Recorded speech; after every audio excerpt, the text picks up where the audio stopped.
মানুষ জন্মগ্রহণ করে, তার সাথে ভয়েরও জন্ম হয়। ছোটবেলা থেকেই আমাদের মনে কোনো না কোনো প্রকারের ভয় থেকেই যায়। কেউ এই বিষয়ে ভয় পায় যে তার কোনো বস্তু তার থেকে দূরে চলে যাবে, কেউ এই বিষয়ে ভয় পায় যে আমি নিজেকে হারিয়ে ফেলব, কেউ এই ভেবে ভয় পায় যে আমার প্রিয়জনেরা তারা যেন আমার থেকে দূরে না চলে যায়, কেউ এই ভেবে ভয় পায় যে আমরা যেন পথ না হারিয়ে ফেলি, আদি ইত্যাদি। কিন্তু সত্যি কথা বলতে ভেবে দেখুন, এই ভয় বাস্তবে কি? শুধুই একটা মনস্থিতি, আর কিছুই নয়।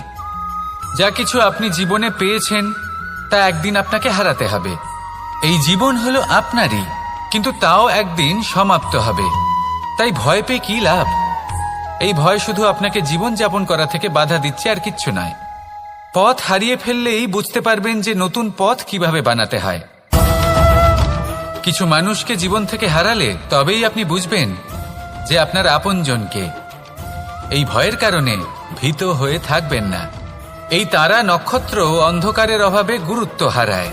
শিবকেও মহাদেব হওয়ার জন্য বিষপান করতে হয়েছিল। প্রত্যেক পরিস্থিতি, প্রত্যেক সাফল্য আপনার পরীক্ষা নেবে, তাতে উত্তীর্ণ হওয়া হলো আপনার কর্ম। যখনই আপনি ভয় পাবেন বা সংকটের সম্মুখীন হবেন, তখন সাহসের সাথে তার সম্মুখীন হন। মনে রাখবেন, যে সম্মুখীন হতে জানে সাফল্য তার সাথে সবসময় থাকে। আসুন আর আমার সাথে ভালোবেসে বলুন, রাধা রাধা। সাফল্যের বাস্তব অর্থ কি? নিজের লক্ষ্যে দৃষ্টিবদ্ধ হয়ে থাকা, প্রতিদিন তার জন্য কর্ম করা, দৃঢ় নিষ্ঠার সাথে উত্থান পতনের সামনে এগোতে থাকা, আর নিজের লক্ষ্য প্রাপ্ত করা, এটাই কি সাফল্য? যদি আপনার কোনো বস্তু লাভ করতে হয়, কোনো শক্তি লাভ করতে হয় বা কোনো স্থান লাভ করতে হয়, তাহলে তার জন্য এসব ঠিক আছে, কিন্তু বাস্তবে সাফল্য এটা নয়। আপনার কাছে থাকা কোনো বস্তু, শক্তি বা স্থান আপনি কিভাবে ব্যবহার করবেন তা আপনার উপর নির্ভরশীল। যদি তার সঠিক ব্যবহার আপনাকে করতে হয়, তাহলে উচিত সময় এবং উচিত স্থানে আপনাকে থাকতেই হবে। একে নিয়তিও বলা হয়। এবার ধরুন, এমন কোনো গ্রন্থ আছে যা জ্ঞানের দ্বারা ভরপুর, এমন জ্ঞান যার দ্বারা জীবন বদলে দেওয়া সম্ভব। এবার এই গ্রন্থ যদি এমন কোনো ব্যক্তির হাতে পৌঁছয় যিনি নিরক্ষর, তিনি কি এই গ্রন্থের সদ্ব্যবহার করতে পারবেন? কখনোই নয়। সেই জ্ঞান দিয়ে নিজের আচরণ পাল্টাতে পারবেন? কখনোই নয়।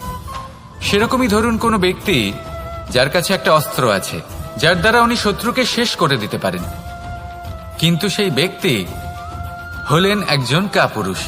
তিনি কি শত্রুকে শেষ করতে পারবেন? তিনি কি জয়লাভ করতে পারবেন? কখনোই নয়। আপনার কাছে কি আছে তার থেকেও বেশি গুরুত্বপূর্ণ আপনি তা দিয়ে কি করবেন। উচিত ব্যক্তির সাথে উচিত সময় উচিত স্থানে থাকা বেশি গুরুত্বপূর্ণ।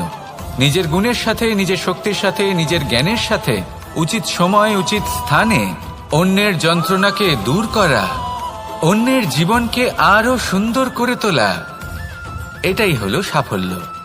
তাহলে সাফল্যের বাস্তব অর্থ বুঝুন, অর্থাৎ নিজেকে আরো প্রসন্ন রাখুন। আর আমার সাথে ভালোবেসে বলুন, রাধা রাধা।